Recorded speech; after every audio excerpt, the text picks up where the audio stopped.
Mark Levin here. After any presidential election, I take time to reevaluate my own financial investments. That's why I continue to invest in gold for help with my financial protection. When it comes to gold, I only trust Advantage Gold. They're a top gold company in America, and that's who I turn to for my own gold purchases. Call them now at 800-900-8000. That's 800-900-8000 for a free gold investment kit. And see if you qualify for up to $1,000 in free silver. That's 800-900-8000. And tell them Mark Levin sent you. Performance may vary. You should always consult your financial and tax professional.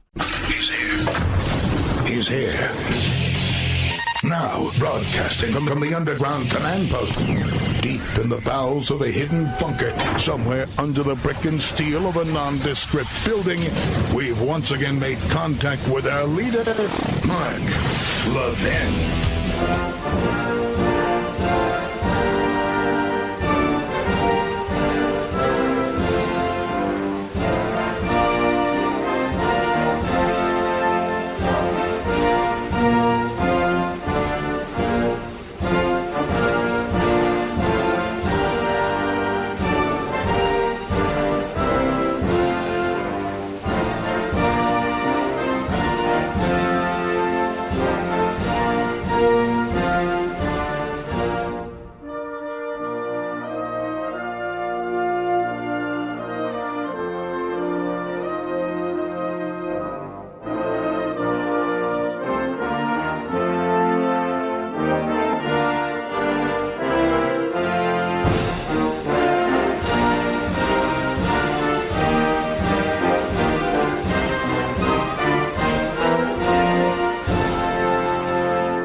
Levin here. Our number, 877-381-3811, 877-381-3811. First of all, congratulations to Kash Patel.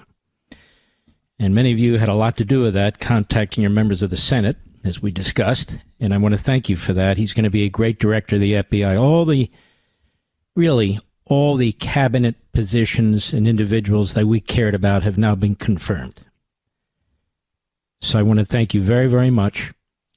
This is very different than the first time around when they were dragging out these nominees, and Schumer was successful in it, and we got ahead of this. The president got ahead of this and pushed this agenda. Very, very important.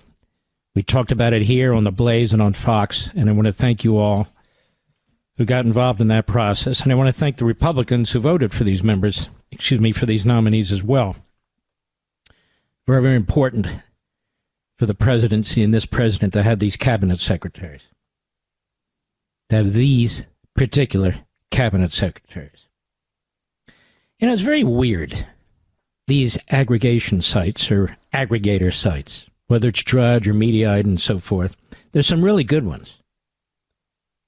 But there's some that I just scratch my head sometimes and I wonder why they even exist. Take this site called Mediaite. It's set up by Dan Abrams, who likes to pose as a serious lawyer while he's Jerry Springer on cable TV. They have this guy, Kobe Howell, I think his name is. I think he was some behind-the-scenes guy on cable or whatever. I don't know. Then they have mostly left-wing individuals whose job, I guess it is, to pick off TV shows and radio shows and clips and then put titles on them and then put their spin on them. I don't know. Everybody who listens to this program for years knows what I think about Putin and Russia. I've been behind this microphone almost 25 years. Putin's been the dictator of Russia for 24 years. Everybody knows what I think of Putin and Russia who listens to this program. Everybody knows what I think of Zelensky in Ukraine, especially since Russia invaded Ukraine. I haven't made it a secret. I talk about it all the time. All the time. Now, my position is not hidden. My position is not unknown. Some people love it. Some people hate it. That's the nature of the beast. And so yesterday when I said what my position was, and I went through it, and I talked about the poll numbers for Zelensky, I talked about the poll numbers for Putin, who started the war and so forth. It's a big headline at Mediaite, which absolutely hates Donald Trump and me, about how I am defying Donald Trump. This has nothing to do with Donald Trump. Defying Donald Trump? What does that even mean? I'm a broadcaster. I'm a writer. I'm probably the biggest, certainly one of the biggest supporters of this president. I have my views about Russia and Ukraine. And Donald Trump's views about Russia and Ukraine are not the same as the views as some of these people in podcasting and radio, on TV, who claim to speak for Donald Trump. Not officially, but they just project, they say, what he thinks. And they're often dead wrong. You know, the Democrats have tried to tie Putin to Trump. They're still trying to do it. And yet we have some real kooks from the Quincy Institute, funded by Soros and Koch, and just others, gadflies, who are trying to do the same thing in their own perverse way. Donald Trump is not tied to Putin. He's not Putin's sucker. He's not Putin's mouthpiece. He has certain views about certain things. And sometimes he's 10 steps ahead of us, as he has been in the Middle East and in other places too. So my views are my views. They're not a quote-unquote defiance of Donald Trump. They're not an attack on Donald Trump. 81% of the American people don't trust Putin. That's out from Wednesday. That means the vast majority of you, the vast majority of MAGA, Make America Great Again, don't trust or like Putin. They say 9% of the American people do. Now, 73% of Republicans do not. 93% of Democrats do not. But there's a 9%er group out there who I call Putinoids, because it rhymes with hemorrhoids. It's not that they just oppose supporting Ukraine. It's that they have their heads up Putin's ass. That's the problem. Now, these are important distinctions. But it's lost on Isaac Shore, I think his name is. It's lost on the Drudge Report, because why? I wrote a book called On Freedom of the Press. This is pseudo-news. So they desperately want to fight between Mark Levin and Donald Trump. Not going to happen. It isn't happening. Let me tell you something else. I think the only person who can pull off a peace agreement between Russia and Ukraine is Trump, just as he's done in the Middle East. But I have my views about Ukraine and Russia. I have my views about a lot of things that don't always sync up with Ronald Reagan or Milton Friedman or Bill Buckley or Donald Trump. But the difference is we come at this from the same perspective. We love America. We're concerned about America's security.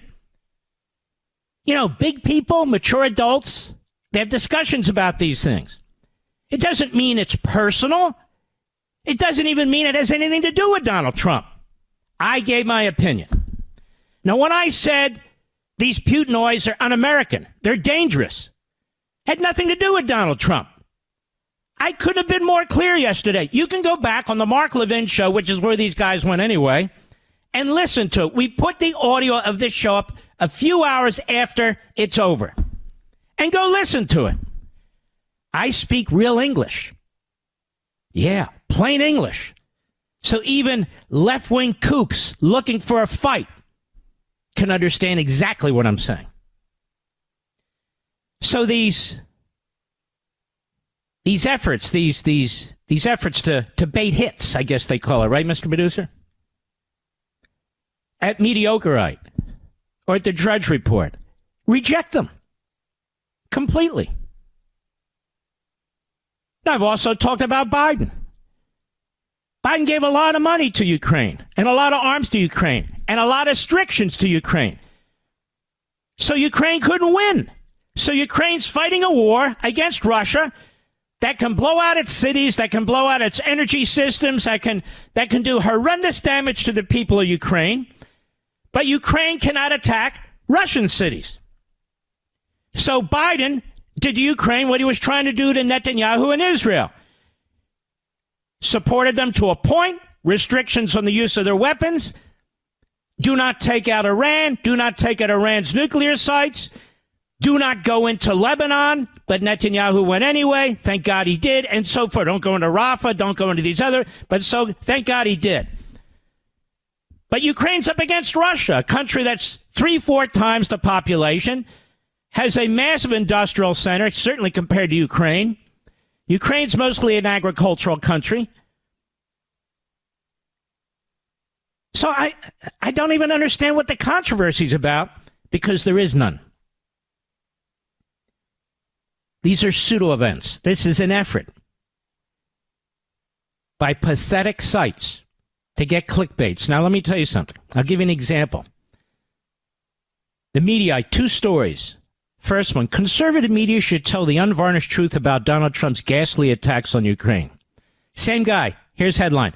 Mark Levin defies Trump by backing Zelensky and trashing Putin. Bashes sick and un-American foreign policy.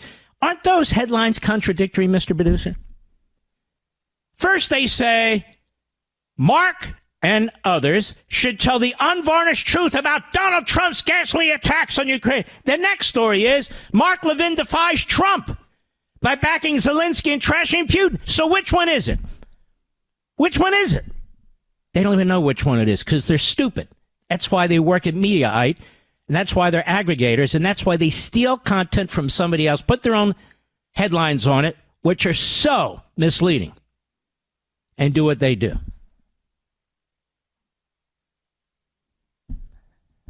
So did Donald Trump call me today about this? Of course not. Did I call him about this today? Of course not. We have a great relationship. Nobody's going to get in between it. They try and create these controversies. My God, there's a split. There's no split. I have my opinion. I voice my opinion. And I'm going to always voice my opinion. And I always have. Even when I was in the Reagan administration, the Justice Department, there were times I personally disagreed with the position of the Reagan administration, and I said so. So what? That's my opinion. I will back up my opinion. I will explain my opinion. Nothing's changed. Nothing's changed at all. I have a lot of faith in President Trump that he knows what he's doing. A lot of faith that he knows what he's doing. This is just the first act in a multi-act event. That's what it is. He's not a double talk diplomat. He tells exactly what he's thinking. He's also very strategic about the things he says. Maybe he believes Zelensky's too dug in and he's trying to loosen him up. I have no idea. None. No idea at all. But the facts are the facts about who Putin is, what he is, the people he's murdered people who challenged him in elections, has never had a fair election. He's responsible for 500,000 deaths, along with Assad, his buddy, in Syria. And we can go on and on and on. My problem is with the Putinoids in the Republican Party, the Putinoids in the so-called populist movement, the Putinoids in the Marxist Islamist left. My problem is with them. Trump is no Putinoid. That whole Russia collusion thing was always a lie. Trump was tougher on Russia than anybody. That's right. He cut off their gas line to Germany. He put in the toughest sanctions against Putin and his oligarchs. He actually was the first one to give military weapons to Ukraine to help at least deal with Russia should they invade, while Obama was giving blankets. This is his record. He's not a Putinoid. He doesn't suck up to Putin.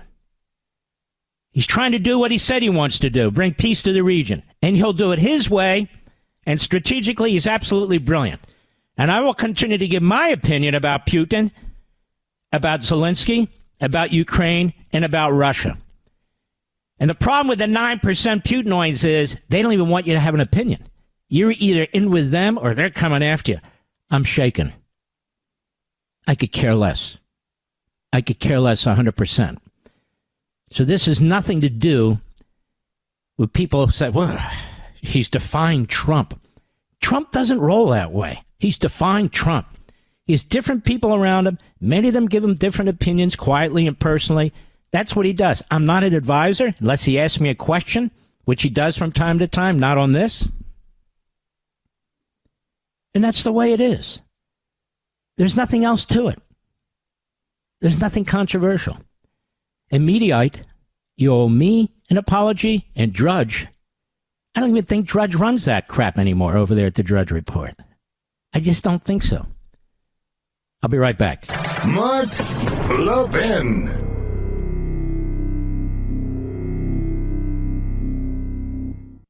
Did you see what the Federal Reserve did literally days after President Trump's victory? It's lowered interest rates by 1/4. Do you know why it did that? It's worried about the economy. It's worried about the fact that jobs aren't being created. We're seeing all kinds of shifts in our portfolios, and it's important to stay aware. That's why I'm urging everyone to diversify and consider gold as one of your financial shields. Now, gold has weathered every kind of economic downturn throughout history. I want you to call Advantage Gold. They're the best of the best, folks. I've dealt with all of them. They're the best. They're my gold company. 1-800-900-8000. Get a free gold investment kit to see how you can get started with gold. I recommend Advantage Gold to anyone who's serious about protecting their wealth, and that's you. Call 800-900-8000 for your free gold investment kit, and you can even qualify for up to $1,000 in free silver. That's 800-900-8000. Call them now. Tell them Mark Levin sent you. You'll be very happy with them. Performance may vary. You should always consult your financial and tax professional.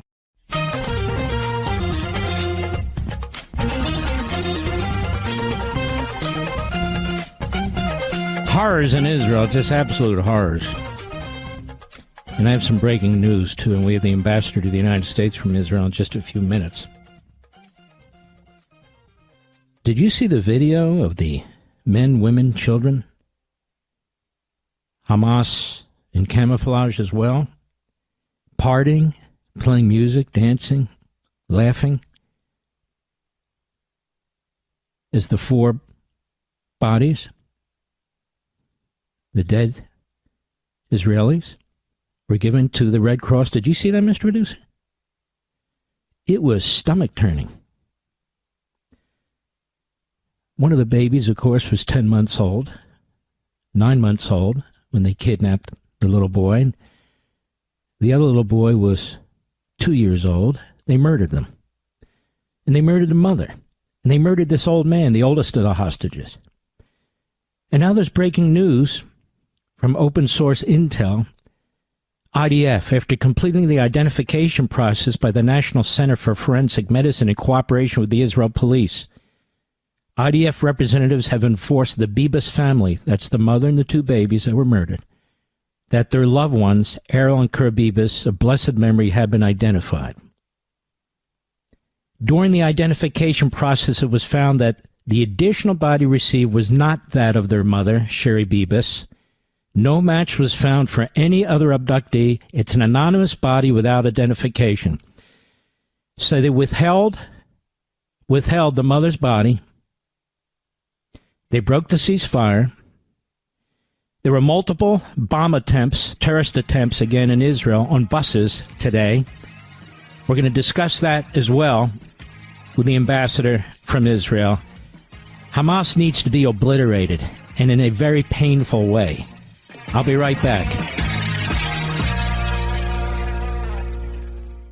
The markets are volatile. They're shooting up wildly only to drop without warning. The Fed just cut rates yet again, this time by 1/4 point. Why? Because the Federal Reserve is not confident the economy is strong. In fact, last month only 12,000 jobs were created, all of them in the government. That's why I'm telling you again, diversification is crucially important. And diversification with gold is what I do. And the company I use, and I've used many, the best one is Advantage Gold. Call them now at 800-900-8000 for a free gold investment kit to see how gold Gold can help you diversify your investments and take advantage now. Now, gold has been helping to protect and grow wealth for people for thousands of years. And in these times, it can be more crucial than ever. When it comes to gold, I trust Advantage Gold. They're one of the top gold companies in America. They're who I turn to when I purchase gold. Call them now, 800-900-8000. Call 800-900-8000 now for a free gold investment kit to see how gold can help you with your investment portfolio, a.k.a. your bank accounts, your paycheck. And when you do, you could qualify for $1,000 in free silver. That's 800-900-8000. Folks, don't wait. Call them now, 800-900-8000, and tell them Mark Levin sent you. Performance may vary. You should always consult your financial and tax professional.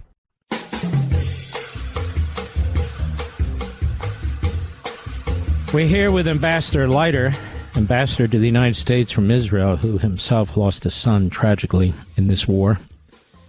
We had him on about a year or so ago. It's a horrible thing. 6 children lost their father, and you lost your son.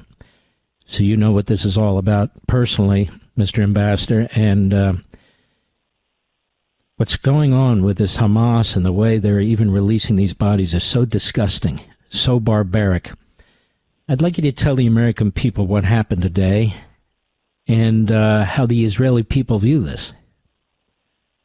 Well, thank you, Mark. Good evening. Good to be with you. You too. Look, we're in a civilizational battle. This isn't a local issue. It's not a regional issue. It's a civilizational issue, and we're at the forefront of this battle against barbarism. What happened today, aside from the fact that 4 people were returned dead after they were taken hostage alive. By the way, I must reveal to you now, it's just been revealed to the public about 10 minutes ago, that the 4th body, who was supposed to be the mother of these 2 babies, it's not the mother. It's not the mother. No, they think they're going to laugh at us to the very moment. They returned an anonymous body. We have no idea who it is. It's not one of the hostages. Just to try to degrade and embarrass and poke fun, the same way they had this really horrific, ghoulish celebration as they released the bodies today with marching music. These are very depraved people. And it's very important to understand that, there's something called evil. For many years, there was an attempt to, at moral equivalence, and everything is subjective. And no, there's such a thing as objective evil. I think the Secretary of State today called it pure evil. Hamas is pure evil, but not just Hamas. You've got the Islamic Jihad there as well. We don't know who is responsible for the second act of depravity today. And by the grace of God, nobody additionally was killed, but we had 3 massive bombs go off at bus depots just south of Tel Aviv. The 4th one didn't explode, but what we did find on the 4th one was an inscription in Arabic, which called for the victory of jihad. So, we know where it's coming from. So they returned bodies that they had taken hostage, and they tried to kill more people today. And really, by the grace of God, the bombs didn't go off, because had they, they went off, but they went off at the depot. And had they gone off during, prime time, during rush hour, there could have been scores of people killed. Again, this is a fight against barbarity, and we're a resilient people, Mark. We're going to win this. It just, I think, at least in the United States, in our government, the tide has turned 100%. That is, even though the prior regime claimed to be supportive of Israel, they withheld weapons, and they limited what you could do with the weapons and so forth and so on. I get a very different sense from the Trump administration, from his Secretary of State, from his National Security Advisor, his Defense Department, and all the rest, that they've about had it with these terrorists too. And they're 100% behind Israel. Obviously, there needs to be coordination between allies and so forth. But every time President Trump sees something like this, it absolutely turns his stomach. You get that sense, too? Well, I do. And I think it's not just emotional. I think the president is echoing a sense of moral clarity. And when the president speaks of moral clarity, everybody around him, his ministers, his secretaries, the administration speaks with moral clarity. And, it is a stark difference. The music we heard until recently was, more humanitarian aid to Gaza. We were never holding up humanitarian aid. The only thing that was being held up were weapons to Israel that we had paid for. We had a 7-front war. We're still in this battle. And we had an arms embargo we had to deal with. And in this case, the music is very different. The music is, this is evil, and Israel has not only the right, but the obligation to defeat its enemies, because these are not just enemies of Israel. These are enemies of Israel and of Western civilization. We're the little Satan.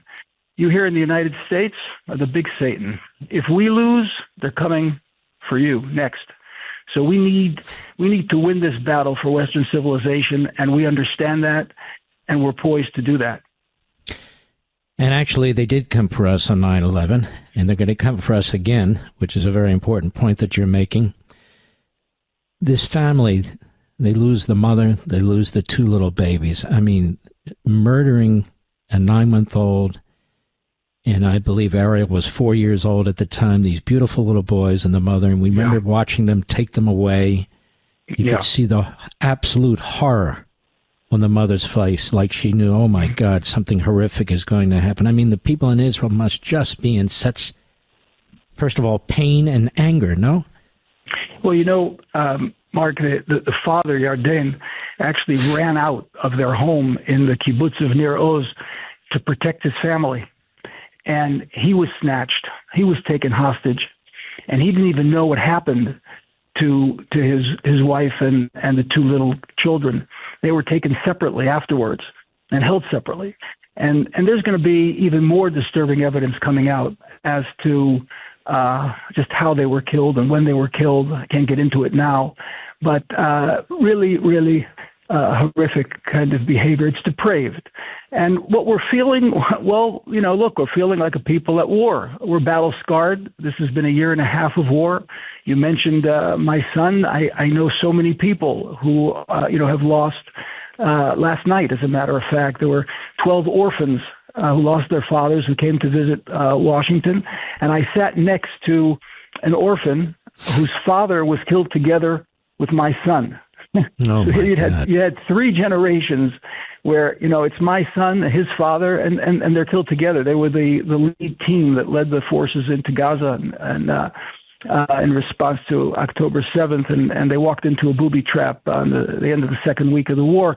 But what I can tell you is when I looked out over these 12 orphans, and when each one of them spoke a little bit about their fathers and then about their future, each one is about 16, 17, and they're talking about the day they're looking forward to enlisting in the IDF, in the Israeli army, to help protect and defend the Jewish people in the state of Israel. And it was with such pride that I heard these young men speaking. So, yes, the population is hurting. Everybody has been affected by this war. Everybody knows someone who has lost someone.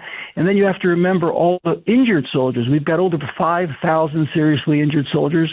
And then we have all the people who have been injured by Palestinian terrorism, which is almost a daily occurrence in Judea and Samaria and elsewhere.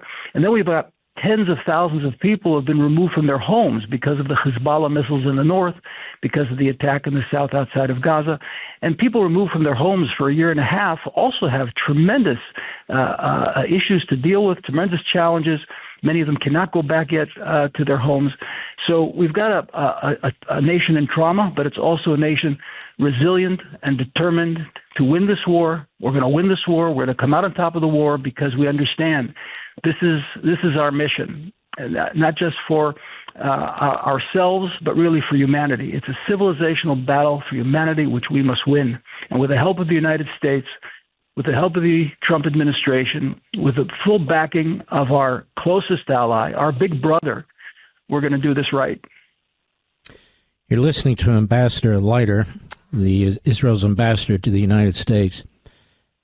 Obviously, I'm not going to press you to elaborate. That's not my intention. But you did say that these children were murdered in a horrendous way. Did you say that? I did.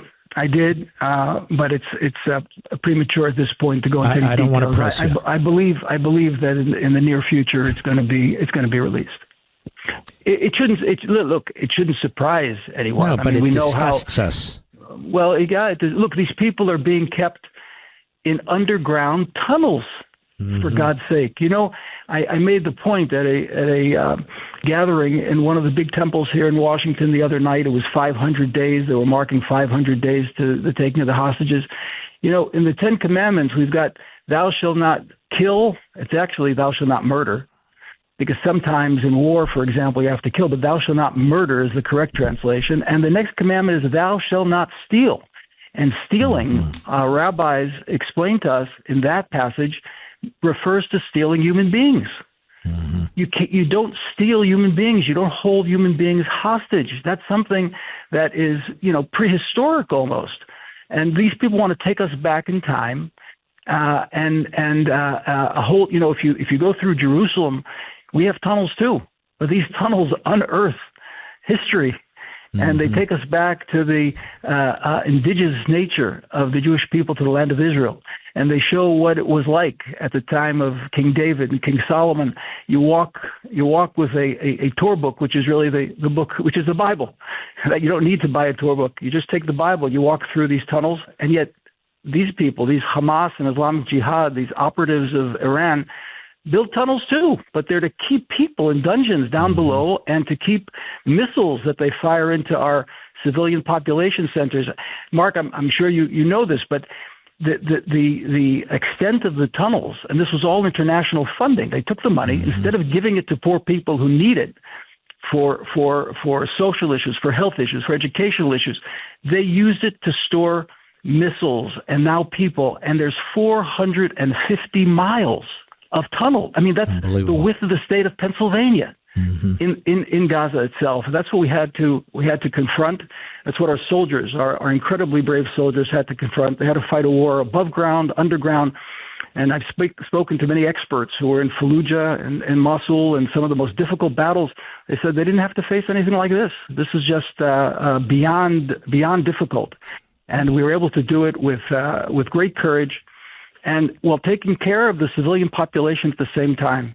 We're gonna persist. We're gonna make the case, and now, please God, with the help of the American administration, the Trump administration, President Trump, and his cabinet, we're gonna see this thing through to the end. And the end is when the head of the snake, when Iran is denuclearized. Iran is responsible for all of these terror proxies. And if they're allowed to achieve nuclear capabilities, that means that all of their terror proxies will be operating under a nuclear umbrella. This is impossible. This is existential, not only for us, but for Europe and for the United States. All right. We have to make sure that doesn't happen. We literally have 2 minutes, and a hard break means they'll cut us off right in the middle of a sentence. But in 2 minutes' time, tell us about your son that passed away. Well, my son was killed on November 10th, just before the beginning of the Shabbat. He was 39. He had spent 15 years in special ops in the Air Force. He had trained with the Delta Force. He led many operations that were very successful. He was very brave, very courageous. He left 6 children. At the age of 33, he decided to go to med school. And he was supposed to start his rounds in the hospital on October 8th. He was a very loving, kind individual. The reason why he went to med school, because he wanted to save lives after having spent so much time in special ops. So he's terribly missed. He was my best friend, my oldest of 8 children. But I'm very proud to have had a son as courageous, as beautiful a human being as anybody could ask for. And I'm sure he was and would be very proud of his father, too. And Ambassador, I want to thank you. I appreciate that, Mark. Thank you. You've become a good friend, a friend of the family. We very much appreciate you. Ambassador Leiter, give our best to the Prime Minister and all the folks over there. I will do that. Thank you so much. God bless you. What a remarkable human being, folks. And Israel's filled with remarkable human beings. I said human beings. Civilized human beings. They're up against these subhuman monsters. And I can't imagine what they did to those little babies. But obviously it was something horrific. It's just unspeakable. We'll be right back. Mark Levin.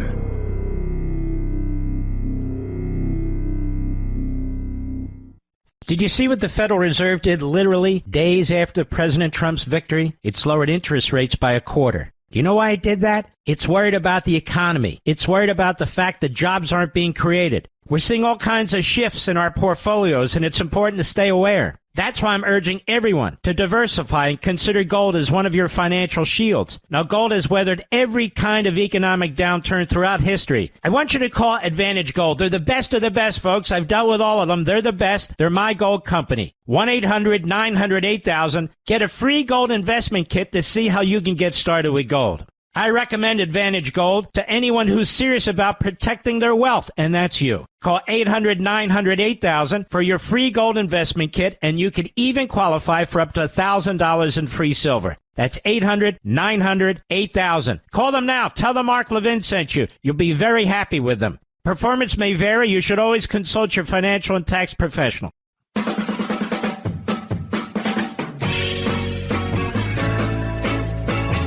Israel's ambassador to the United States just told us that the two babies who were killed in pretty horrible ways, and he wasn't free to discuss it. It'll come out eventually, he said. And we've also learned today that literally 15, 20 minutes ago, that the mother of those two babies, her body said to be turned over to the Israelis, was not turned over to the Israelis. It was somebody else's body, but not one of the hostages. And at the same time, almost simultaneously, while this was going on, there were bombs planted on, I think it was 5 buses, a few of which blew up, but they blew up in the depot, and a couple that didn't blow up. And so this is what our Israeli brothers and sisters are facing. This is what they're facing. And I certainly hope, given what the ambassador said on this program, that the Drudge report will actually report some news, that Mediaite will actually report some news. To stop playing games. That those two babies were murdered in horrendous ways, and at some point we're going to learn about it. And that their mother's body was not returned. And keep something in mind. In exchange for these bodies, including an old man who I think was 85 or 86 years old, the oldest hostage was also murdered. And his body was traded for what? A couple hundred military-age terrorists who were let out of prison. So murdered babies in horrendous ways, a murdered old man, a murdered mother whose body wasn't returned in exchange for military-age terrorists who were convicted of crimes, including crimes against humanity. I don't want to hear anything more about any more ceasefires, and I don't want to hear anything more about a two-state solution. What kind of crap is this? You're dealing with barbarians. Subhuman pieces of crap. That's enough already. They didn't kill these people because they were Israelis. They killed them because they were Jews. It's that simple. It's not about land. It's not about geography. It never has been and it never will be. What do you think the river to the sea means? They will not leave these people alone. They will not leave them alone.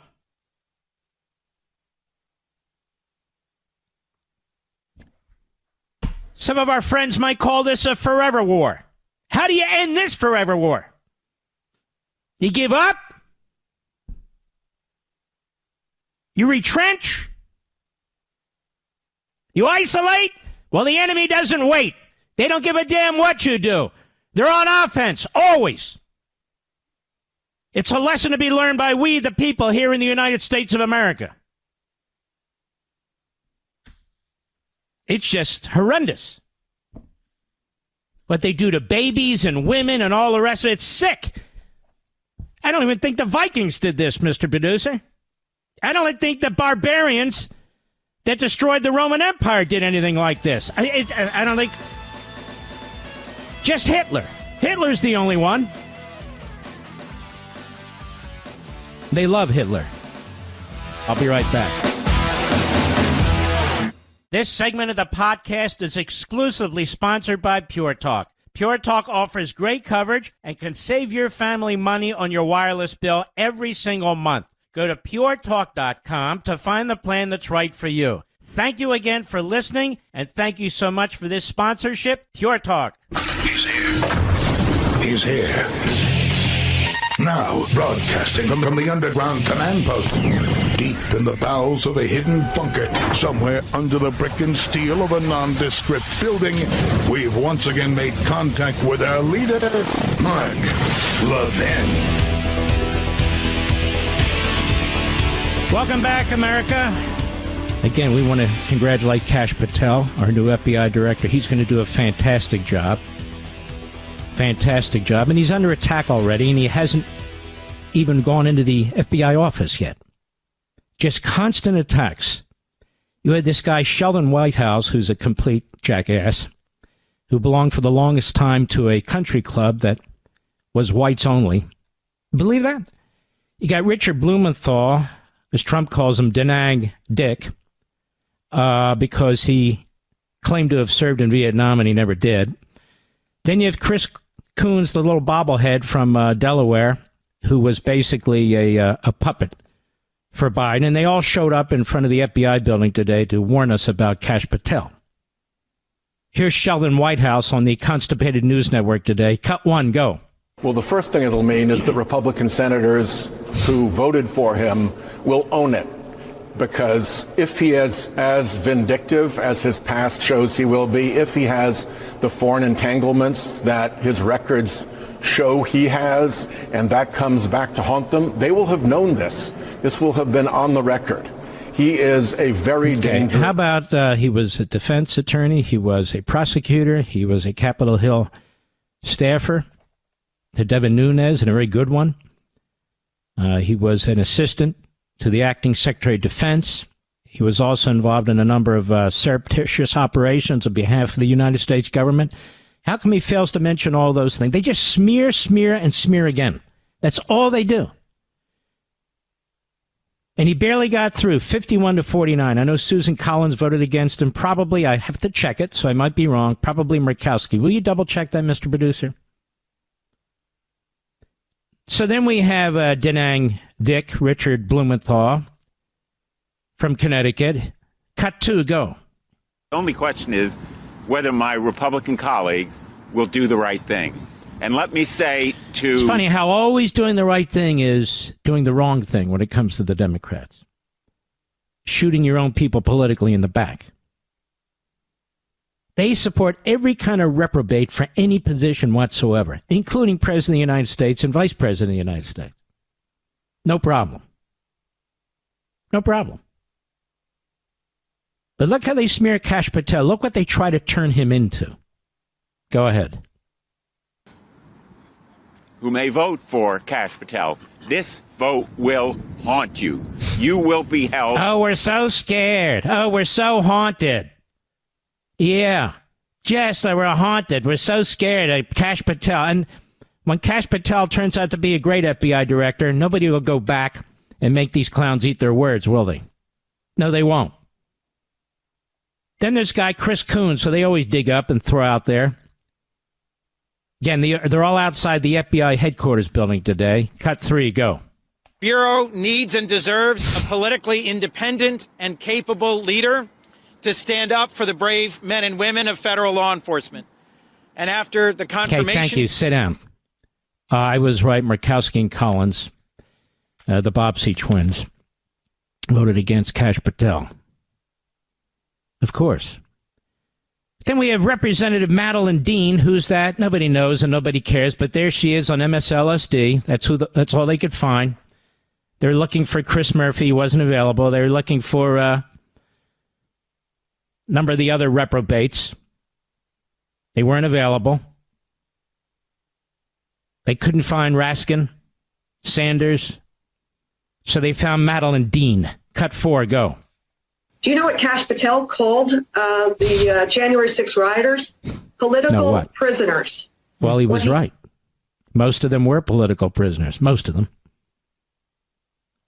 That's correct.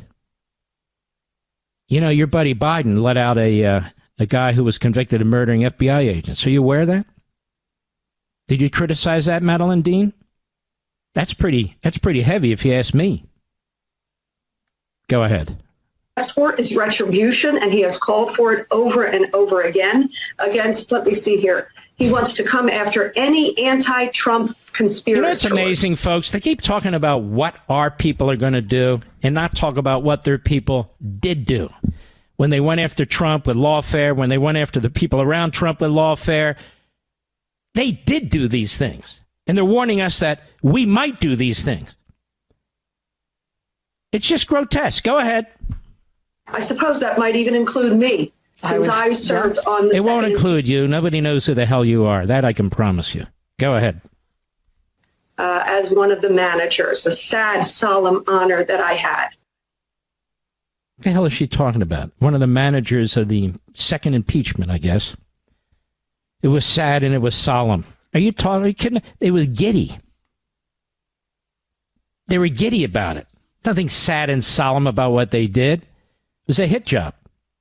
I might remind everybody in the first impeachment, and I quoted this gentleman repeatedly, it was Zelensky who said that phone call was not a pressure. He didn't take it as pressure. And yet they kept twisting that phone call. And Zelensky defended President Trump. Remember that, Mr. Producer?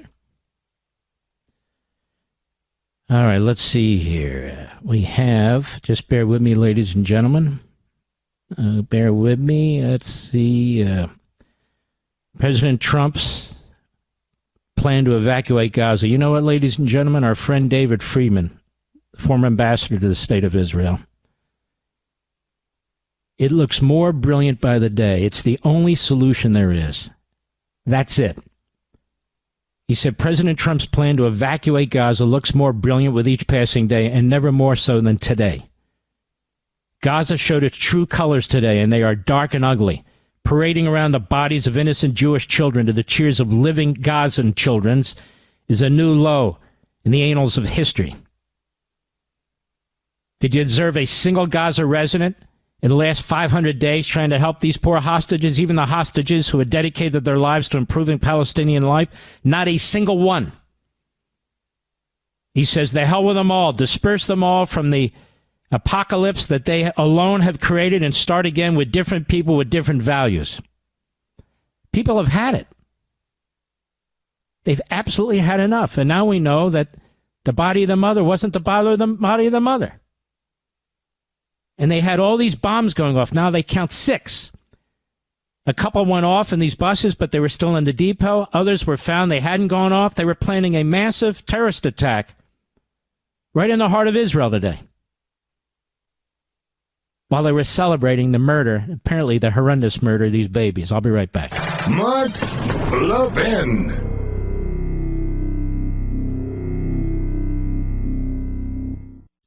This country was founded on freedom. Freedom from a country that forced us to buy overpriced tea, then tried blockading us when we dumped their tea into the ocean. How'd that work out? Well, it's time to throw your overpriced big wireless contract overboard, too. You don't need to pay $100 a month per person just to get a free phone. Pure Talk, my cell phone company, says no to inflated prices and gimmicks. With a qualifying plan of just $45 a month, you can choose a free iPhone 14 or free Samsung Galaxy with qualifying plans. And yes, this is for a premium service. Unlimited talk, text, 25 gigs of data, and mobile hotspot at a fraction of the price of the big three. All on America's most dependable 5G network. Get your free iPhone 14 or Samsung Galaxy with qualifying plans by visiting puretalk.com/Levin today. Switching is easy. Again, that's puretalk.com/LEVIN to claim your free iPhone or Galaxy with a qualifying purchase from Pure Talk. America's wireless company, my wireless company. By the way, in hour 3, EPA Administrator Lee Zeldin is going to be here, and he's going to explain all these billions of dollars. Unbelievable. Near the end of the prior administration that were being pushed out the door, slush fund, So we'll have him in hour 3. And again, a reminder, we're on many, many platforms, terrestrial radio, satellite radio. We are on live streams, Mark Levin app, iHeartRadio app. We're on YouTube. We have a podcast platform. You know, you can find all my full podcast radio programs, interviews, and specials on YouTube. We have our own YouTube channel. You go to youtube.com at Mark Levin Show or search Mark Levin Show in YouTube. You can also go to marklevinshow.com. That's the mothership. Click on the audio rewind at the top and pick your favorite podcast platform, or go to your favorite podcast platform and just search Mark Levin Show. You know, it's almost hard to miss us. It's almost, if you're looking, you can't help but find us. And I appreciate that. Over at Breitbart, DOGE, Fed spent $40 billion. Oh, my God. You know, it never ends. Their findings are incredible. Fed spent $40 billion on 4.6 million credit cards in FY 2024. You hear this? The Department of Government Efficiency, DOGE, is working to simplify the federal government's credit card program, which spent nearly $40 billion in fiscal year 2024, announcing that they will report back in 1 week after working to reduce administrative costs. Don't they deserve a standing ovation for these things? The U.S. government currently has about 4.6 billion active credit card accounts, which spent $39.7 billion in more than 90 million transactions in the last fiscal year, DOGE reported yesterday. The U.S. government currently has, let's see, I already read that. Let's move down here. DOGE is working with the agencies to simplify the program, reduce administrative costs. We will report back in 1 week, the department led by tech mogul Elon Musk said on X. The General Services Administration Smart Pay credit system has seen a multi-billion-dollar rise in the total amount of money spent on the cards, as well as dramatic surge in the total number of transactions in the last few years, recent statistics reports show. The FY 2022 total spent was $32.8 billion. Good God. Displaying a nearly $7 billion jump in just 2 years. You know, several millions of people have been having a party on our dime, whether it's credit cards or whether it's waste, fraud, abuse. They've been having a hell of a good time, haven't they? The FY 2022 figure was spent in just about 78.5 million transactions compared to the more than 90 million transactions FY 2024. GSA SmartPay provides payment solution services to more than 250 federal agencies and organizations, Native American tribal governments, says the program's website. Among the top spenders are the U.S. Department of Defense, the U.S. Department of Veterans Affairs. A recent DOD Inspector General report published last month revealed the military's government travel charge card, a program, did not effectively follow protocol to identify misuse, abuse, or potential fraud. We're finding this everywhere, aren't we? Social Security, the Treasury Department. The audit found that a staggering 12% of credit card purchases on government-issued cards may have violated the Pentagon's spending policies in 2023, finding at least 11,000 transactions totaling more than $500,000 made at casino ATMs, mobile application stores, bars, nightclubs during holidays, and sporting events. Thank God for these people. So the government travel card program is compliant with regulations, and the DOD implements an effective oversight process. There will be missed opportunities to identify and mitigate misuse, abuse, and potential fraud, said former DOD Inspector General Robert Storch, who was fired. Robert Storch. Wasn't there an actor named Storch? I think he was, an F-troop. Anyway, who was fired by President Donald Trump days later. The DOD must take steps to ensure adherence to internal controls to be a good steward of taxpayer dollars. Again, these aren't one-offs.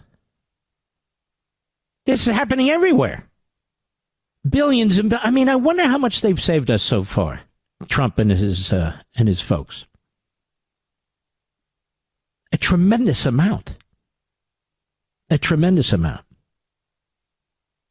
Trump signs executive order cutting off all taxpayer-funded benefits for illegal immigrants. Just a lot of common sense.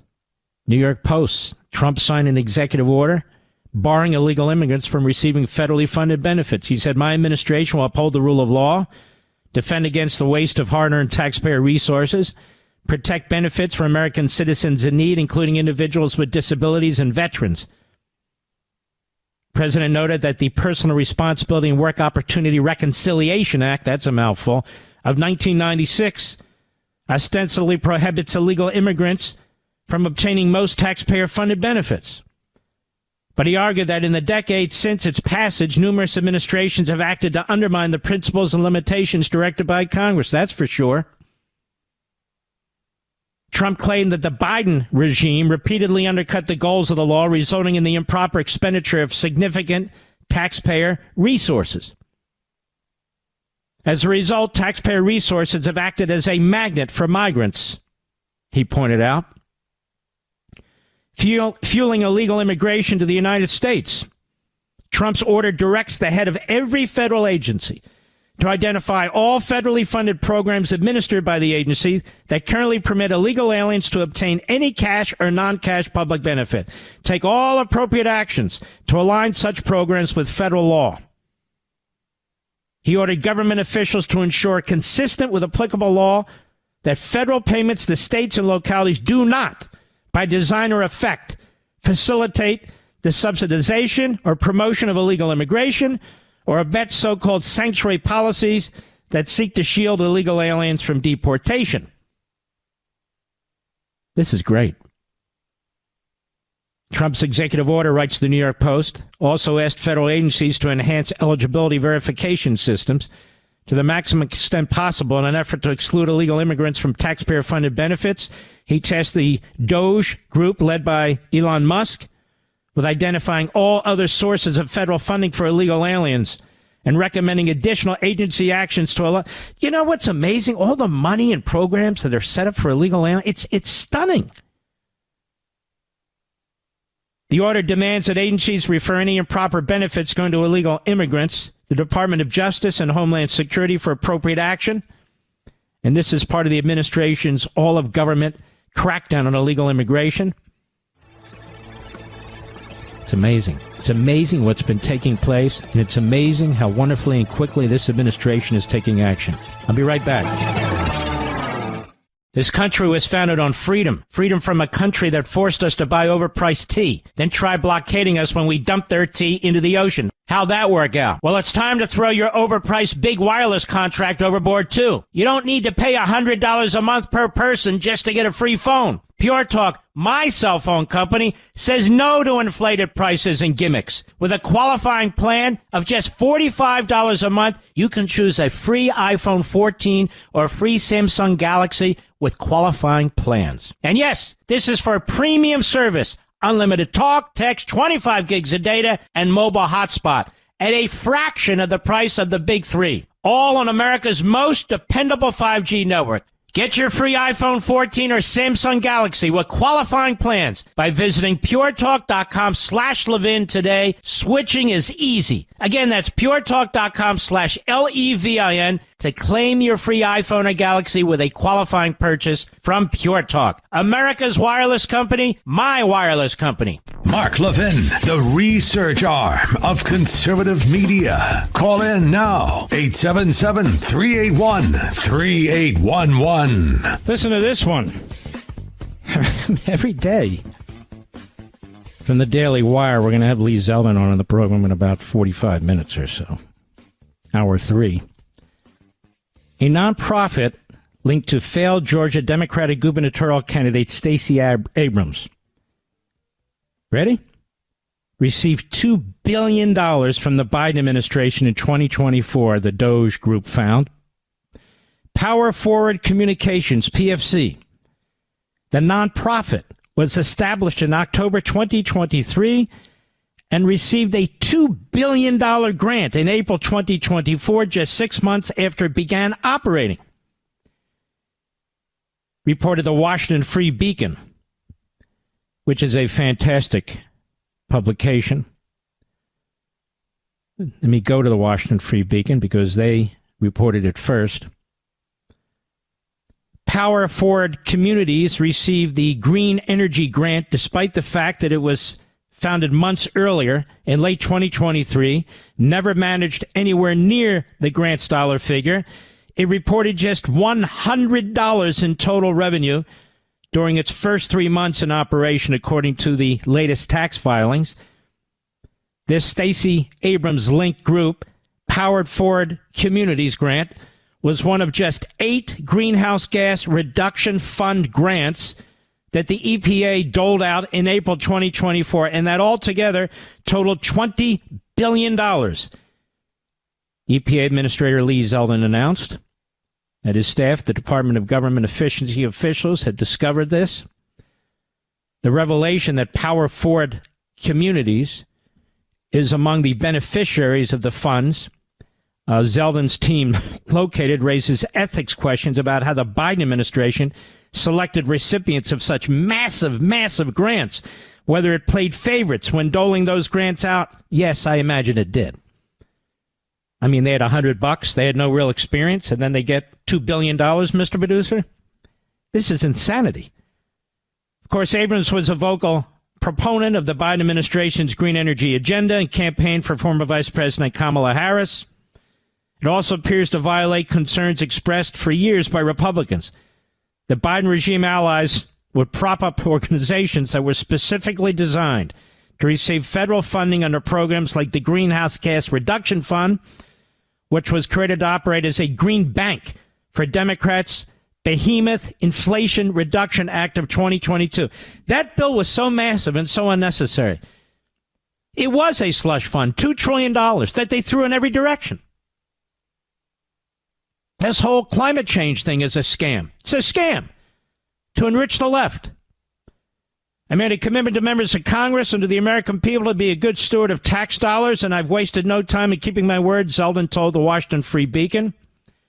And as we continue to learn more about where some of this money went, it is even more apparent how far-reaching and widely accepted this waste and abuse has been, said the EPA Administrator. It's extremely concerning that an organization that reported just $100 in revenue in 2023 was selected to receive $2 billion. That's 20 million times the organization's reported revenue. Holy mackerel. Power Forward Communities and Abrams did not respond to requests for comment. None of this would be uncovered but for the election of Donald Trump, by the way. Power Forward Communities was established in October 2023 as a coalition of groups led by Rewriting America, a left-wing group that advocates for electrification. I can say this, my mouth broke.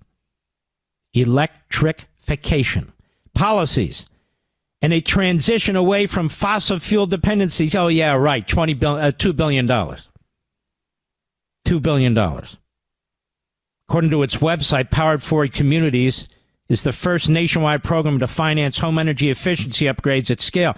They had $100. What are you talking about? The group states that its mission is to assist homeowners, developers, and renters with home upgrades, replacing gas-powered appliances like a traditional stovetop with electric appliances like an induction stovetop. In its only press release to date, very busy, doing nothing, Power Forward Community said that in addition to induction stoves, it will use the $2 billion received from the EPA to help install heat pumps, heat pump water heaters, solar panels, home battery systems, EV chargers, and weatherization upgrades. Daniel Turney, Executive Director of Energy Advocacy Group Power the Future, told the Free Beacon, for an organization that has no experience in any of this, that was literally just established and had $100 in the bank to receive $2 billion grant. It doesn't just fly in the face of common sense, it's out and out fraud. There needs to be a criminal investigation here. There needs to be a criminal investigation. The Southern Economic Advancement Project, which seeks to boost racial equity and economic power in the South, is a fiscally sponsored project. The Tide Center, a group known for giving millions of dollars to left-wing environmental and social activist groups. It's another group founded by Abrams in the wake of the 2018 Georgia gubernatorial election defeat. Powered Forward Community's list of partners also include the American Federation of Teachers, the AFL-CIO, two powerful Democrat-aligned labor unions, American Federation of Teachers President Randy Weingarten and Abrams, both serve on the National Advisory Board for Climate Power. It's such a scam. Notice only Democrats benefit from that, and they get rich from this. Rich. Shortly before leaving office, Biden's EPA parked the $20 billion located by Zeldin's team and DOGE officials in an account at Citibank. Don't people need to go to prison for this, Mr. Producer? Don't they need to go to prison for this? I mean, this just has to be not just discovered, not just fixed, but people need to pay a price for this, in my humble opinion. Now, over at the Internal Revenue Service, of course, they were hiring tens of thousands of people under Biden. President's taking action there, too, immediately. More than 6,000 IRS workers are to be laid off before the end of the week. This is all just today. This is all just today or the last 48 hours. At least 6,000 federal employees of the Internal Revenue Service, Breitbart posts the UPI story, were expected to receive termination notices by the end of Friday. That's tomorrow, just ahead of the peak March-April tax filing season. That was leaked, an email leaked by IRS managers to UPI. Most of the cuts will fall on temporary workers and those still on probation, newer hires with less than 12 months of service or under 2 years, depending on their role.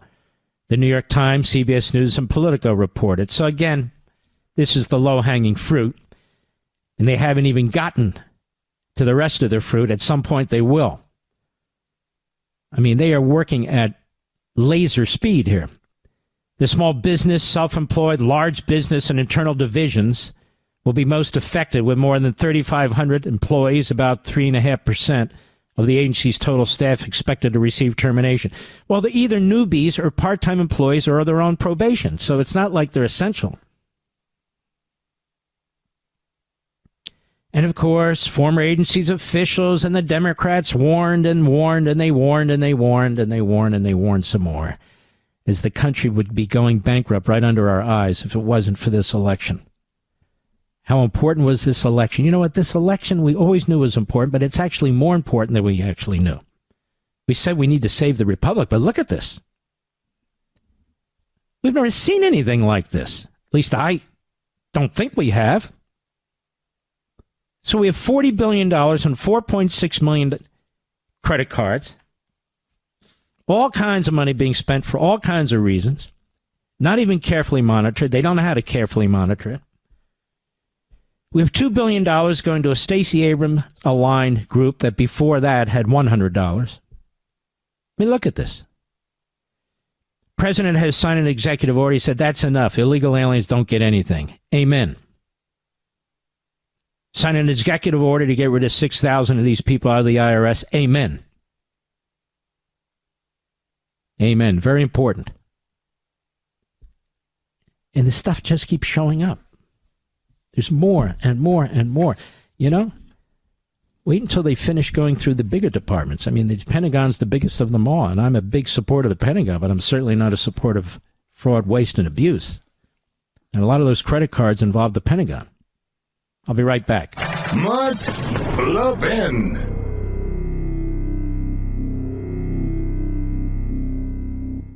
This country was founded on freedom. Freedom from a country that forced us to buy overpriced tea, then try blockading us when we dumped their tea into the ocean. How'd that work out? Well, it's time to throw your overpriced big wireless contract overboard, too. You don't need to pay $100 a month per person just to get a free phone. Pure Talk, my cell phone company, says no to inflated prices and gimmicks. With a qualifying plan of just $45 a month, you can choose a free iPhone 14 or a free Samsung Galaxy with qualifying plans. And yes, this is for a premium service. Unlimited talk, text, 25 gigs of data, and mobile hotspot at a fraction of the price of the big three. All on America's most dependable 5G network. Get your free iPhone 14 or Samsung Galaxy with qualifying plans by visiting puretalk.com/Levin today. Switching is easy. Again, that's puretalk.com/LEVIN to claim your free iPhone or Galaxy with a qualifying purchase from Pure Talk. America's wireless company, my wireless company.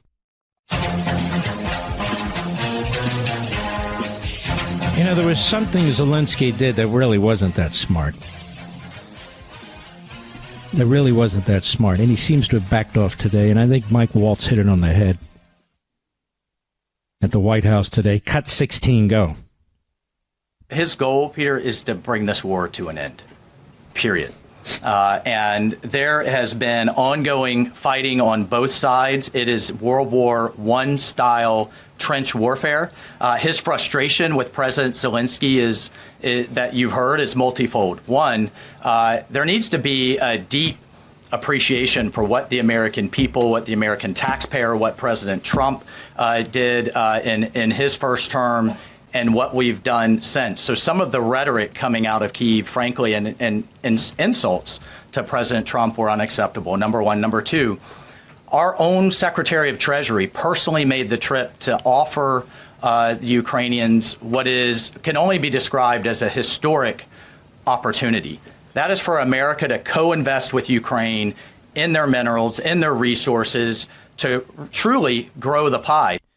And you know why that makes a lot of sense to me? And a lot of sense to me. Think about it. War-torn Ukraine makes a deal with the United States.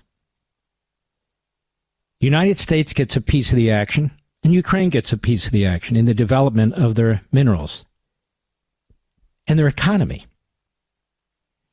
And so we, the United States, our companies, our businesses are invested in Ukraine, right, Mr. Producer? To the extent they aren't today. Not only is that an economic shot in the arm for Ukraine that needs an economic shot in the arm, this is one thing I don't understand. But we're going to be more likely to want to preserve our industries and our businesses in Ukraine. That is, you're going to have a presence of American businesses to a greater extent than ever before in Ukraine. So if Zelensky's thinking this through, and his people are thinking this through, this to me was an opportunity that they need to rethink.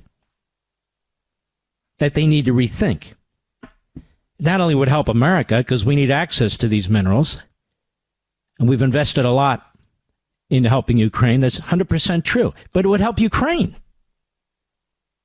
Sort of a quasi-Marshall Plan, but better than a Marshall Plan for both countries.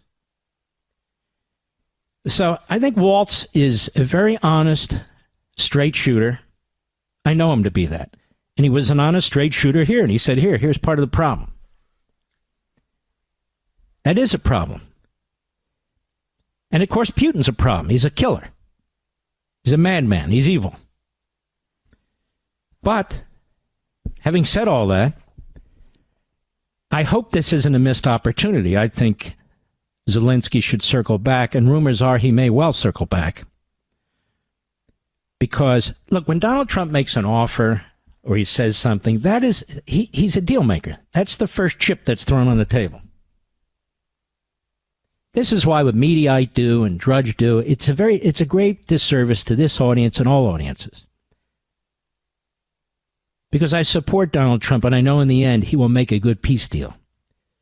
But I reject Putin as anything but what he is. Now, these are mutually exclusive. If there's going to be a peace deal, it's going to be Donald Trump that makes the peace deal.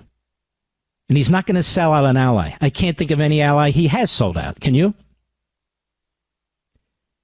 So this defying Donald Trump never happened, and it won't happen. It's not a matter of defiance. There's no defiance. It's just a weird word. It's a weird approach to this. It's intended to create controversy and intrigue where there is no controversy and intrigue. Period. But Mike Waltz hit it on the head. And that's an opportunity that Zelensky should slow down, take a look at, because I think it would help Ukraine a lot, and it would certainly help our businesses too. And I don't even know if Putin would like it. You think Putin would like our businesses investing in Ukraine and helping them mine these minerals and helping provide those minerals to us? I don't think Putin would like that at all. But whether he likes it at all or not, the reason he wouldn't like it is because it enhances our ability to use these minerals, and it enhances Ukraine's economy.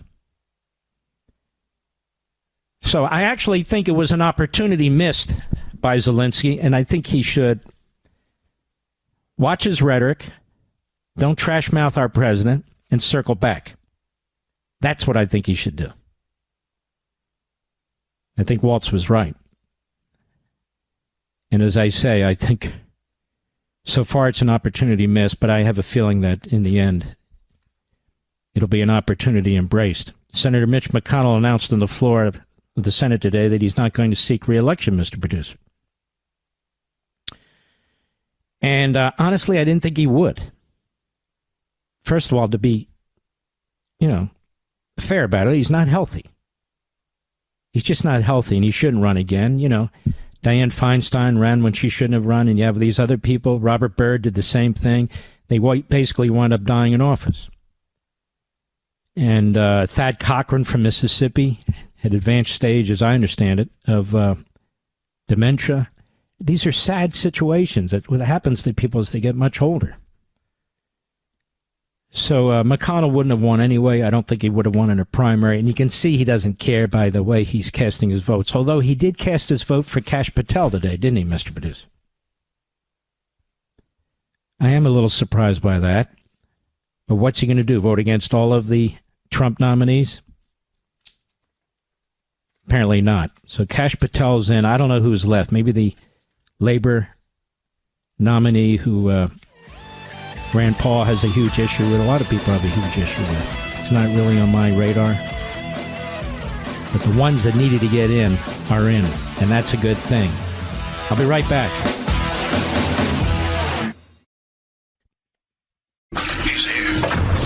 He's here. Now, broadcasting from the underground command post, deep in the bowels of a hidden bunker, somewhere under the brick and steel of a nondescript building, we've once again made contact with our leader, Mark Levin. Hello, America. Mark Levin here. Our number, 877-381-3811, 877-381-3811. This is the Power Hour. Lee Zeldin will be with us in about 15 minutes, give or take.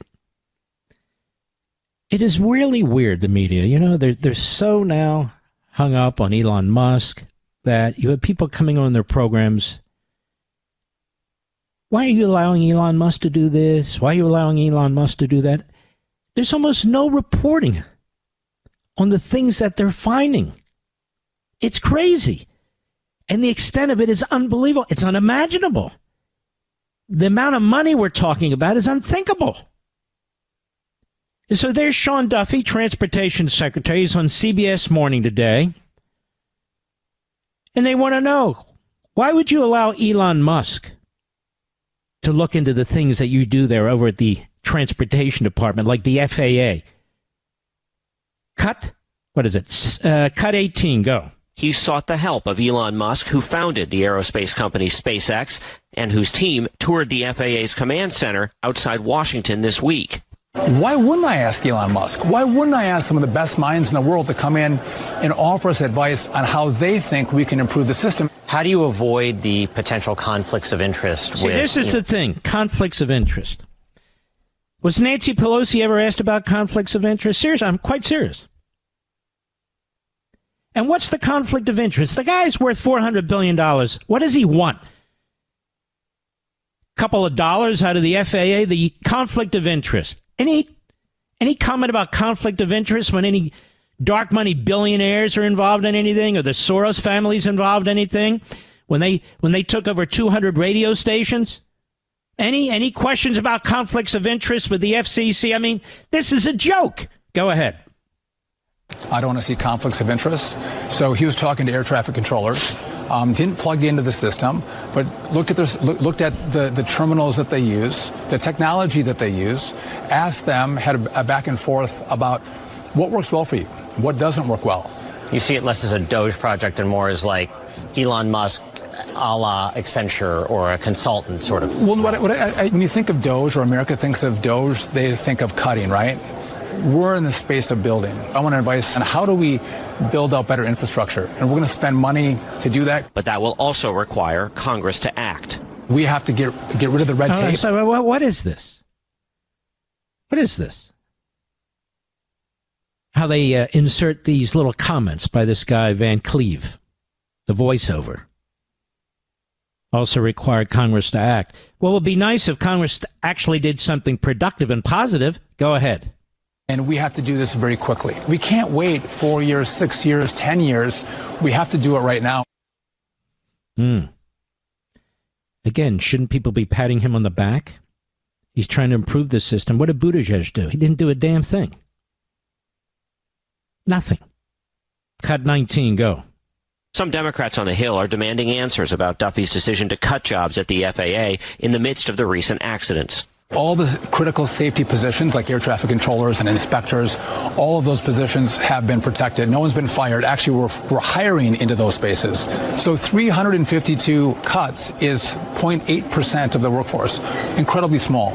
Will there be future rounds of cuts? Listen, there could be. I'm not sure at the FAA, but I think across government. So the premise of the question, or actually the question, was inaccurate. They're not cutting people from the towers. Now, what did the prior administration do? They didn't ask them about anything. You know, it's amazing. This administration has been in existence for about 30 days. That's it. And they ask about the FAA, but they didn't ask about the FAA under Biden, under Buttigieg. They praised them. Buttigieg made a lot of rounds on TV talking about anything but transportation and so forth. Here we have $20 billion slush fund, $2 billion going to a Abrams-aligned radical left-wing group that had previously raised $100. No questions about any of this stuff. $4.7 trillion that's improperly paid out, or is paid out without any tracking systems or any assurance that it's accurately being spent. Well, what's that all about? I told you about a GAO report not that long ago. It talks about $250 billion to $500 billion every single year that's lost to waste, fraud, and abuse. It's the real money. And the Democrats are going to try to shut down the federal government. Again, it doesn't bother me, but it seems to bother everybody else. They're going to try and shut down the federal government and then blame the Republicans who are trying to deal with... Let's be clear. There's one party that's trying to find the waste, fraud, and abuse and eliminate it and protect your wallet. There's another party that's trying to sabotage all these efforts to get the information and to fix the situation. One party. That's the Democrat Party. And they're judges. Now, there's a couple of holes being found in some of these judges. They're having to rule the right way because they know that it's so ridiculous. But there's other judges who are ridiculous, and they don't care if they're overturned. The more ideological of the bunch. So we have that going on, what I call judicial tyranny on top of everything else. On top of everything else. Now, what about giving $5,000 to every person, or is it every family, of the money that's found? And then, so the point is 20% would go back to the public, 20% would go to reducing the debt. Something to that effect. What do you think about that? Well, Jasmine Crockett, who's an absolute nobody, who's a nut, but ABC News today felt they needed to talk to her. Cut 7, go. Now, President Trump says he likes the idea of giving some of the savings from DOGE back to Americans as kind of a dividend. Would you support that? Listen, he's just telling a lie. He's not the one that had anything to do with the $1,200 refunds that people had. Just listen to these people. This clown. What do you mean he's telling a lie? It's something he wants to do. So how is he telling a lie if it's something he wants to do?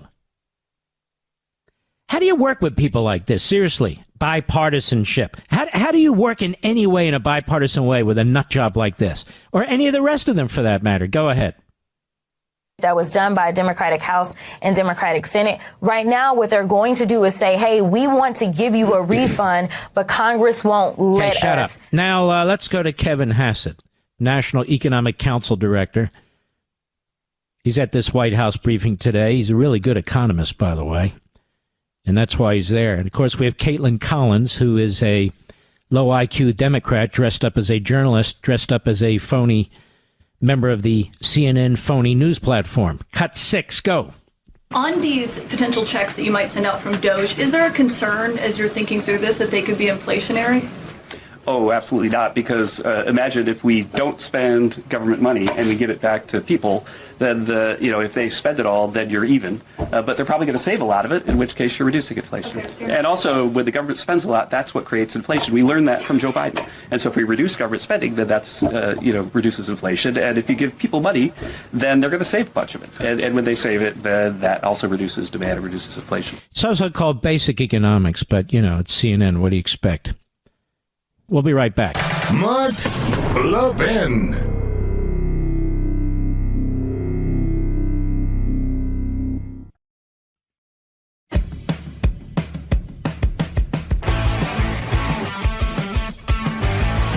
It's a pleasure to have our friend, EPA Administrator Lee Zeldin, with us. How you liking your job, Lee?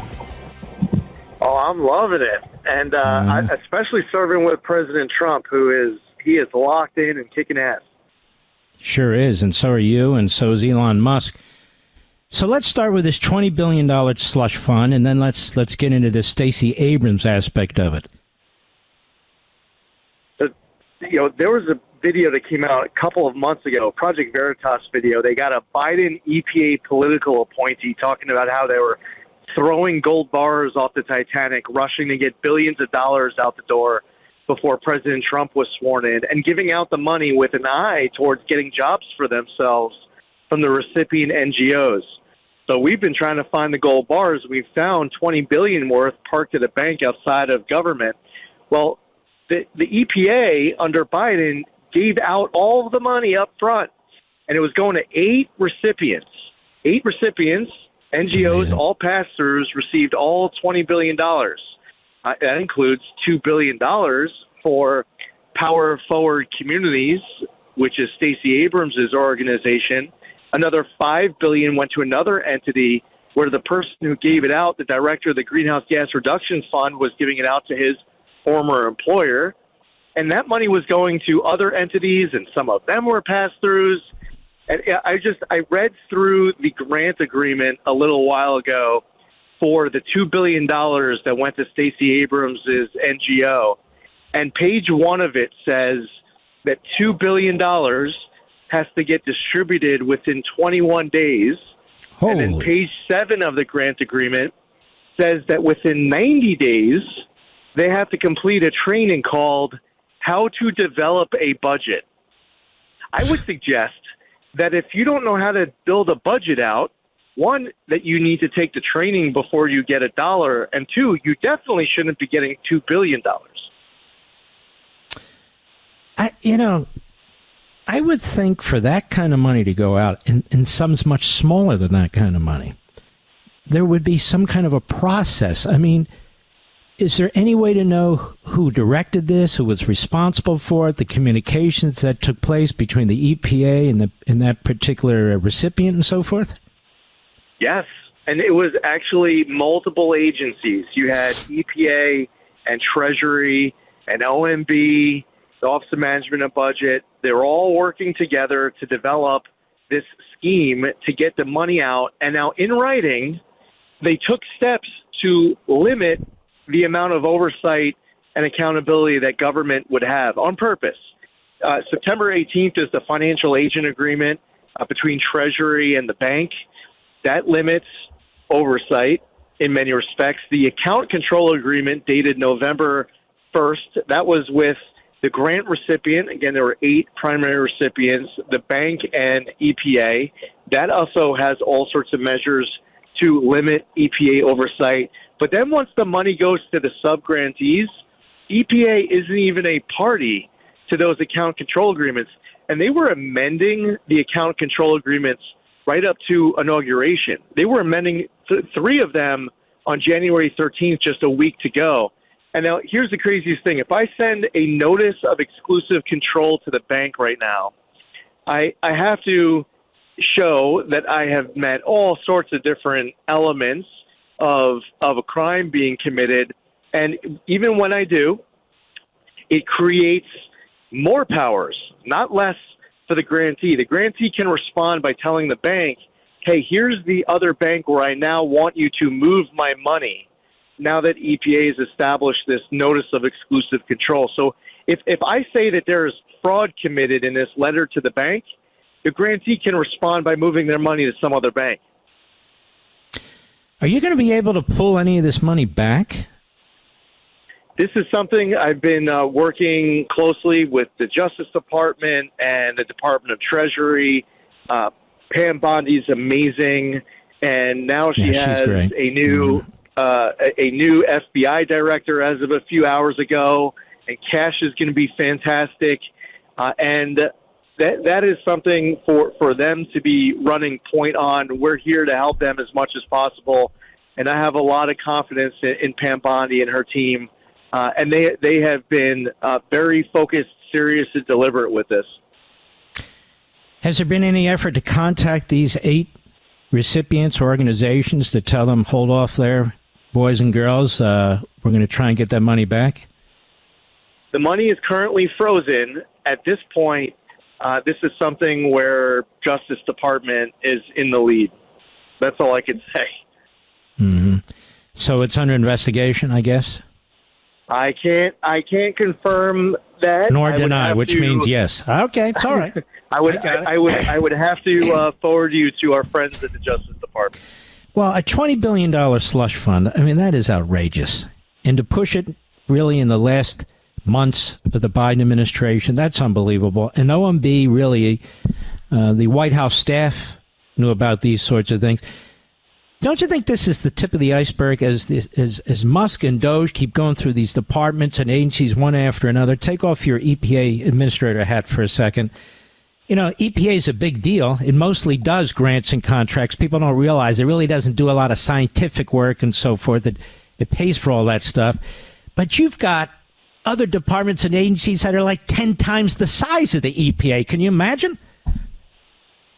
In this case, you're absolutely right. And I think the work that Elon Musk and his team have been doing have been a great service to the American people.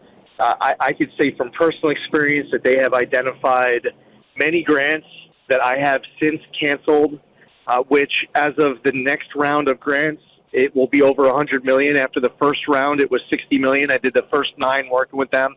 I also canceled a grant for $50 million for Climate Justice Alliance.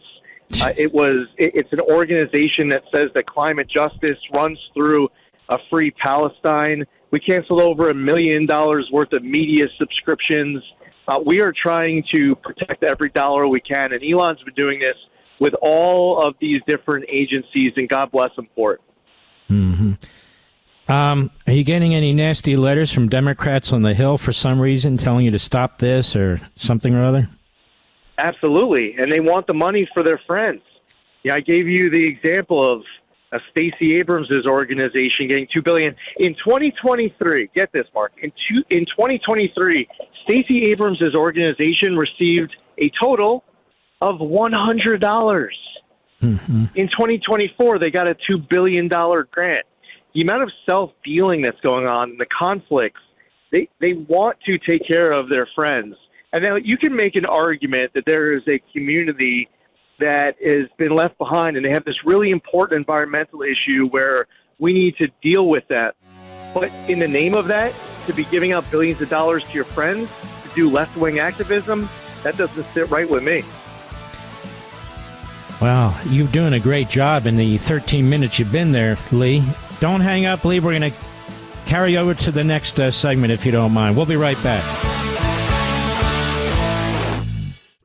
Mark the 10, the thunder on the right. Call in now, 877-381-3811. Okay, Lee Zeldin, again, take off your administrator hat, although either way, it's fine. You're looking at Congress now. When you were in Congress, did you ever think, I mean, you knew there was bloat and waste and fraud and abuse. Did you ever think there was anything like this? No, this is next level. And this ended up happening with the Inflation Reduction Act. Congress passed it, and it was just more money than the Biden administration was capable of being able to keep tabs on to ensure it was getting distributed correctly. And the people who were out there protesting Elon and protesting DOGE and President Trump, they want to put their hands in the cookie jar.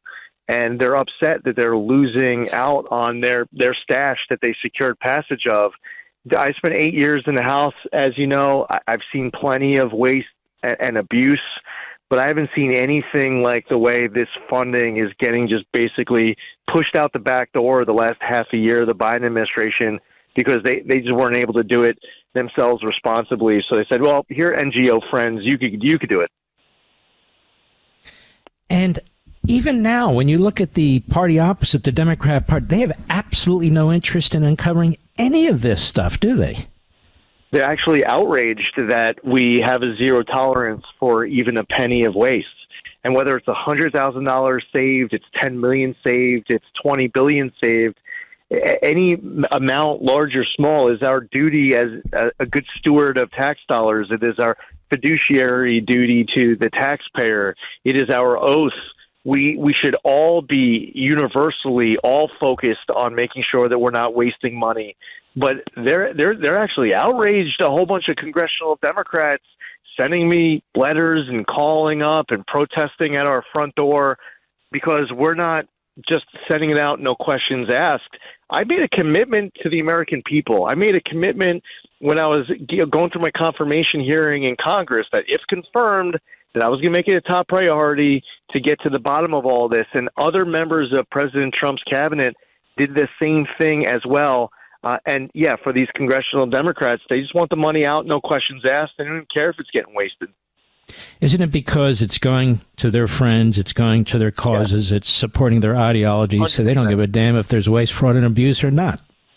100%. And you know what? When you see these congressional Democrats pushing new legislation where they want to create a $1 trillion climate fund, when you see pushing something like environmental justice, or in the name of climate change, they're willing to bankrupt the country or cause extreme economic pain on their own constituents they claim they're there to fight for.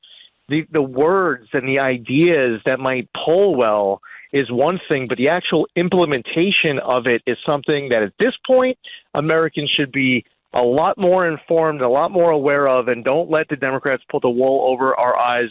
It is a policy that unfortunately wastes too much tax dollars, and we can't afford any more of it. I mean, do they actually think this is politically wise to be defending waste, fraud, and abuse, defending the federal bureaucracy, defending the IRS, defending people ripping off Social Security and so forth? I mean, they really must want to protect this bloat, this government within a government is what I call it, this subterranean government, because I think they're willing to put all the cards on the table and fight for it. Yeah, and they say that Elon Musk wasn't elected. Well, none of the people in the executive branch other than Donald Trump and J.D. Vance were elected. Mm-hmm. And it's important for all of us to make sure that we are doing our part and that Elon Musk, who's worth, I don't know, hundreds of billions of dollars, he could be enjoying a life that keeps him out of this mess in D.C., but there are so many people stepping up because they love this country. They feel a calling to serve. And does it threaten the status quo? Absolutely. And there is an efficiency that is desperately needed. And I would say that this is a presidency 1 month in that is on pace to be the greatest 4 years that we've ever experienced in a presidential term. I want more of it. Mm-hmm. Well, we're going to need to hold the House because these fools are already talking about impeachment. And you know they're very dangerous and evil, and they will do whatever they have to do from their perspective to sabotage him. So it's very important that we remain united as conservatives, as MAGA, as Republicans, both in the administration, out of the administration, and in the House. Now, let me ask you this, your knowledge in the House. Do you think the Republicans will be smart enough to unite around some reasonable package of tax cuts and spending cuts and spending priorities so we don't lose a single member, because we can't really afford to? Yes, I do. We have to. And there are a lot of promises that were made to the American public, and you have to keep your commitment. I served with Jim Jordan my 8 years that I was in the House, and he was always talking about keeping your commitments. Don't forget, when that last election took place, you're knocking on those doors, what you promised the people when you're asking for their vote, you have to earn that continued trust. And the American public elected a Republican House, a Republican Senate, and a Republican president. It's important to deliver on your promises. And that's a lesson for anyone, regardless of party, regardless of what office you're elected to serve. Too many people forget where they came from once they get in. They forget what they promised once they get in. And they do not deserve any continued power if they fail to deliver. Mm-hmm. And your priorities, in addition, and it's a lot of work, to digging out where all this money is going and so forth and so on, is what over there at the EPA? We are finishing up our Phase 1 hazardous material removal in Los Angeles. President Trump came into office. He said that EPA had 30 days to finish it with over 13,000 properties to survey and clear. We've been all over it to get it done on time, and we're going to get it done on time. Finishing up our mission in East Palestine, Ohio, and Western North Carolina. We just got a new mission assignment in Kentucky where there's flooding. I was just in Flint, Michigan today. There is a lot of important work on the ground. President Trump talks about how Americans should have access to clean air, land, and water. To have land, air, and water that is cleaner, safer, and healthier, that is something that conservatives believe in. We believe in conservation. It's something that we fight for proudly. We have to deliver on that, too.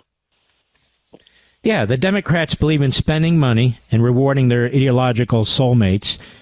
And you guys believe in actually doing something with the environment. Nothing goofy and radical and weird, just the basics. And that's very, very important. Lee Zeldin, Amen. Thank you, my friend. You're doing a great job over there. Thanks, Mark. Have a great night. You too. God bless you. He's great, isn't he? I like these cabinet secretaries. He's a cabinet-level administrator. They're enthusiastic about what they're doing. You hear Sean Duffy, you hear him, you've heard Hegseth, you hear the others. They're enthusiastic about what they're doing. They really want to jump in. They're not looking to just have a big name and big title and so forth. It's very, very exciting what's taking place. I'll be right back. Mark Levin.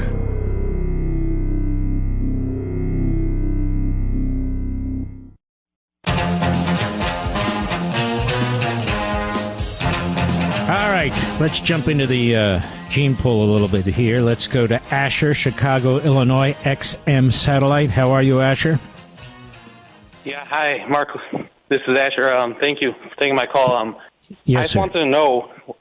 I love what Trump is doing with DOGE and everything, and Elon is great. But how are we going to make sure this stays forever? Like, we don't want it to go back. Well, we're not going to make sure it stays forever, because we can't make sure anything stays forever. Either we're virtuous people or we're not. Either we want waste, fraud, and abuse eliminated or we don't. We decide our own fate. And so presidents have 4-year terms. This president has one 4-year term left. And hopefully we'll elect a conservative after that and maintain Congress as long as we can. But at some point, the other party's going to control things. And they don't believe in the Constitution, and they don't believe in fiscal responsibility. They don't believe in limited government, and they support, they've demonstrated, fraud, waste, and abuse to the tune of trillions of dollars. So we have to work to make sure that the right people are in office. Donald Trump is doing things that are literally revolutionary, absolutely historic. Sure, he's taken on the whole damn system. So, but we're not in 5th grade where we say, yeah, we snap our fingers and this will last forever. It certainly won't last forever. Right, so that's why what if you could get it into like amendments in the Constitution that like. Well, an amendment of the Constitution would have to get 2/3 of both houses of Congress and 3/4 of the state legislatures, or conversely, you would have convention of states. So as of now, neither of those are going to happen. Right. Also, I want to ask about J.D. Vance when he spoke in Munich. So I was wondering, like, he spoke like a little sharply, like towards them. Like he maybe, like for ally, he could have been a little nicer. No, like you could point it out, but for an ally, he can be a little nicer. I thought he was pretty nice. I thought he was direct. I mean, maybe they should be a little nicer. I don't know what he said that wasn't nice. I heard what he said. He was direct. They're turning into, they're moving from soft tyrannies to harder tyrannies. They don't believe in free speech. Oddly enough, 60 Minutes, which condemned him, then went and undermined its own propaganda when it spoke to the 3 German prosecutors. They're hunting down people. They're prosecuting people for criticizing government officials on the internet. I don't think J.D. Vance could be strong enough in what he said. Fact is, he said it. He had the guts to do what needed to be done. Thank you for your call. Why do we care about touchy-feely crap, Mr. Producer? Isn't the substance the issue here? Let's go to Joe, Jasper, Texas. XM Satellite, Jasper, Texas. Joe, go right ahead. Hey, Mark, thanks for taking my call. I really appreciate it, and I'll be real quick. I want to make one point. I saw on Breitbart News today, and also on your station, they were talking about it as well, about DOGE and President Trump possibly returning 20% of the money that DOGE saves to the American public, and using 20% to pay down the national debt, and then using the other 60% for discretionary funding. I wanted to ask. Go ahead. When we're talking about to the American public, are we talking about that going back to just those members of the public that pay taxes? Because I don't know. I'm not. I didn't hear what they said. Excuse me. I think they're talking about everybody, but maybe they mean the people who are paying taxes. I'm not sure.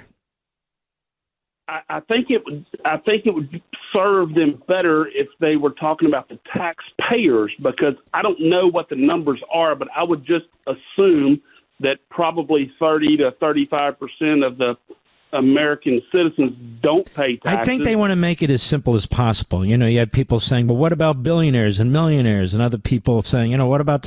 I think what they're saying is, let's just give something to everybody. I'm guessing. I don't know.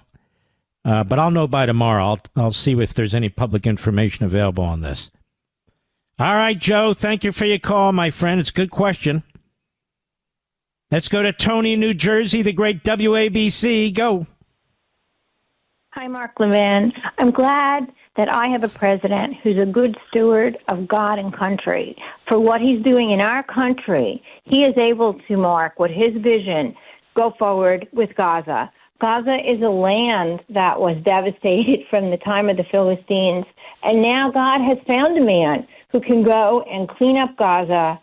And also, there's layers to it, Mark. There's cleaning it up, making it as beautiful a seaport as it was when it was with Greece in the 2nd century.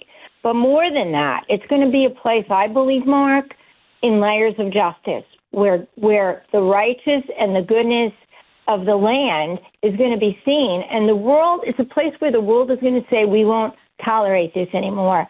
And President Trump will go down as the greatest president in history. He may well. Has cleaned up. I did a show on this. I think it was last week, maybe the week before. They're all kind of mixing together. I did a opening statement where I said he is the 3 great conservative presidents in the last century were Coolidge, Reagan, and Trump. And given Trump's past 4 years and what he's done in, I guess now 30 days, but back then 2 weeks, he may well be the greatest. And what he's doing is just historical. It's iconic. It's incredible. And his proposal for Gaza is the only proposal that makes any sense whatsoever, which is why the Arabs are against it, the left's against it. They call it ethnic cleansing when in fact it's the opposite. He says we got to clean out Gaza. It's a terrorist encampment. We got to make sure that it's not in any way rebuilt or re-engineered by the terrorists. We got to clean out all the bombs and everything else there, clean out all the buildings, and then we can build it back. American businesses can invest in it. Other countries can invest in it. Other people can invest in it. And meanwhile, the Palestinians will go back to their homeland, which was Jordan. They were Arabs out of Jordan. And, of course, Jordan doesn't want them. Egypt doesn't want them. And Egypt is supposedly working on a counter-proposal. Thank you for your call. Ladies and gentlemen, we salute our armed forces, police officers, firefighters, emergency personnel, our truckers, the men and women in Ukraine, our brothers and sisters in Israel, and you, the American people. God bless each and every one of you. I'll see you tomorrow. Take care.